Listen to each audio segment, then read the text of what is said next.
Hello, I'm Hollis. And I'm Kelly. Welcome back to King of Kings, where we're diving into the history of God's work through some of the ancient kings of Israel. But remember, God worked through those kings, but they were never part of God's original plan. God strongly advised against Israel rule by human royalty, knowing just how much power corrupts us as humans.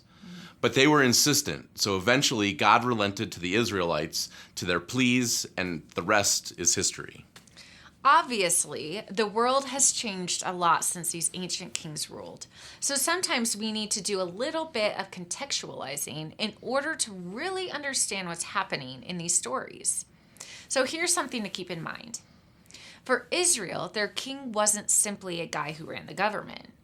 Their king was a larger-than-life, heroic figure who not only led them militarily, but also led them spiritually.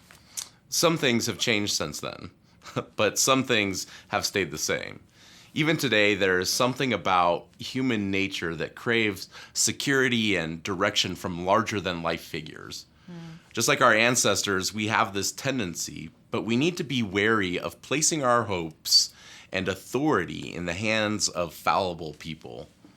Today we're going to spend some time with King Solomon, heir to King David's throne and renowned for his wealth and wisdom.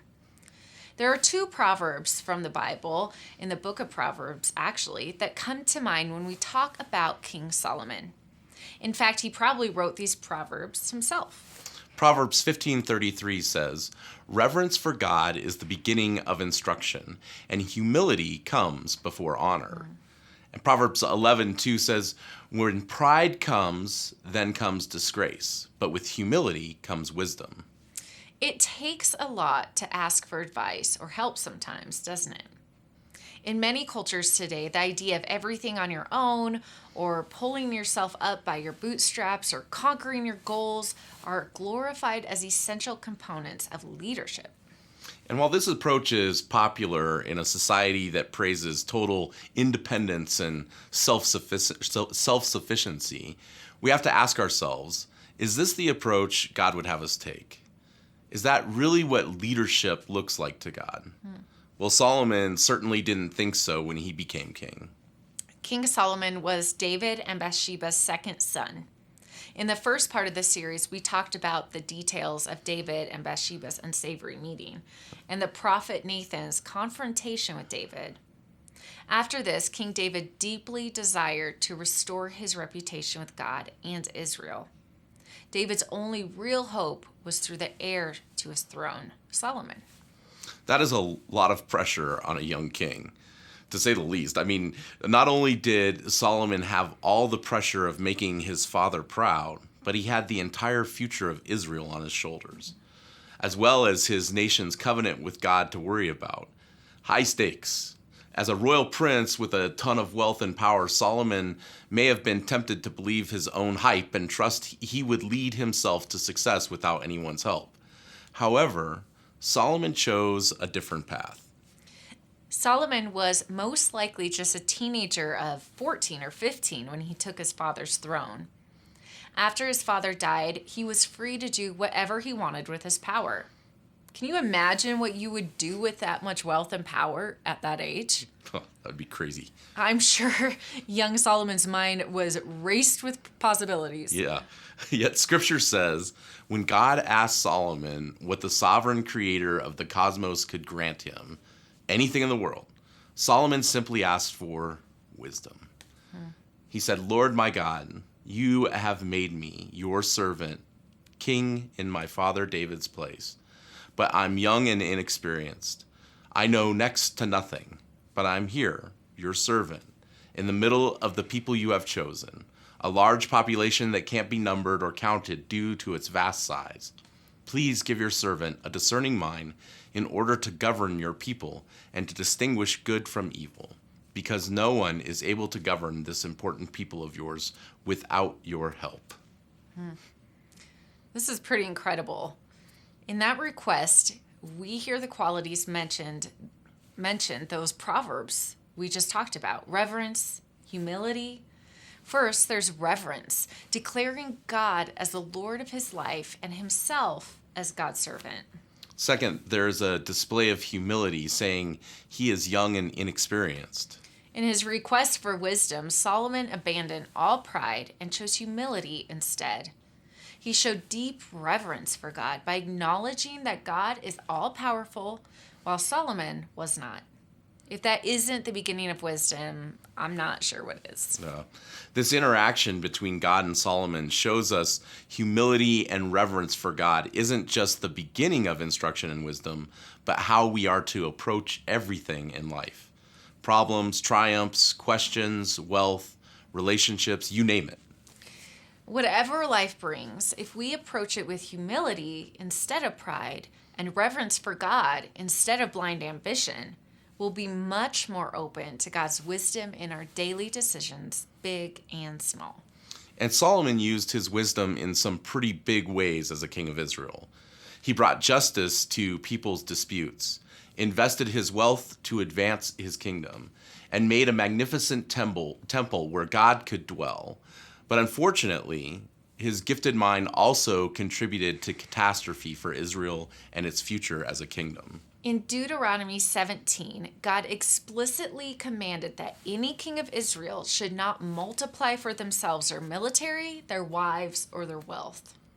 Solomon, however, went on to commit all three of these sins. Why? Maybe he thought he deserved those things. Maybe he thought he knew better than God. Maybe he just didn't care. Whatever the reason, Solomon gave up his formerly humble posture before God. He acquired a massive amount of chariots. He multiplied his wealth to 666 talents of gold per year and increased his number of wives to gain greater political power. Eventually, Solomon began to worship the gods of his multiple wives, and he even built temples for them as well. All of this accumulation and split allegiances was not only unwise, but it showed a lack of humility and reverence towards God. Solomon continued to break God's commands until his son, Rehoboam, took the throne of Israel. By the end of Solomon's 14th year in power, almost all the tribes of Israel were agitated by the way he governed. When Solomon died, Rehoboam came to power. 10 tribes revolted and refused to acknowledge him as their king. It literally tore the kingdom of Israel in half, with the kingdom of Israel in the north and the kingdom of Judah in the south. Solomon's sin and pride had devastating consequences for generations to come. Where did Solomon go wrong? He was given an incredible gift and he squandered it. How can someone who was once so wise fall from grace so spectacularly? In the book of Hebrews in the New Testament, we see the author address this very idea. Using an analogy of immature believers as infants, Hebrews chapter 5 says, "For everyone who lives on milk, being still an infant, is unskilled in the ways of God. But solid food is for the mature, for those whose faculties have been trained by practice to distinguish good from evil." Practice implies lifelong work to know God's ways, choosing to practice knowing right from wrong. One of the biggest lessons we learn from King Solomon is that wisdom requires intention. It's not a matter of asking for wisdom once and moving on. It's a matter of continually seeking wisdom from God daily, in humility and in reverence. The truth is, we're all going to be terrible at this sometimes. We're all going to be proud sometimes. We're all going to think we know best, even if what we think is best doesn't quite line up with what God says is best. You can't prevent it. But when you see yourself drifting toward pride, you can always refocus back to humility and reverence toward God. And that's what we mean by your intention. It's not enough to simply know what is right or wrong, good or bad. That's just knowledge. Wisdom takes knowledge a step further by adding intention. We exhibit wisdom when we actually do what we know is good and right and pleasing to God. But you'll only know what that is when you're humble enough to ask God to show you, like King Solomon did early in his reign. He made a lot of mistakes, but when he was at his best, we get a glimpse of what wise and godly leadership can look like. Even if you're not leading a nation, you're leading somewhere. You have influence and authority just like Solomon did. So in whatever ways that you lead, what would it look like for you to try to imitate the best of Solomon's leadership by humbling yourself before God's leadership? Because in God's kingdom, leaders seek humility, not pride.